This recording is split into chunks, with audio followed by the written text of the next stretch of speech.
చిన్నది రావాలి. ఇది చిన్నగా మీరు ఇక్కడ నుంచి వే రైట్ రైట్. ఇది టెంపుల్ ఇక్కడ షిఫ్ట్ చేయండి.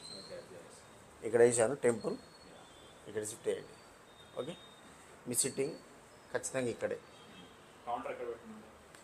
ఇది కౌంటరే. గల్లపెట్టెకు స్పెషల్ స్థానాలు అంటే నార్త్ పెట్టుకోవచ్చు, నైరుతి పెట్టుకోవచ్చు, ఈస్ట్ పెట్టుకోవచ్చు. ఇప్పుడు ఇది మీరు అటు దింపుతున్నారు కదా, పెట్టుకోవచ్చు. క్యాష్ స్థానమే ఇది కూడా క్యాష్ స్థానమే. అది కూడా క్యాష్ స్థానం. అది ఆపే స్థానం, ఇది తెచ్చే స్థానం. రెండు రిజల్ట్ సేమే ఉంటుంది. పెట్టుకోవచ్చు. ఒక్క 2 నిమిషాలు మీ పేరు రాసే ఓపిక మీకుంటే నేను కరెక్షన్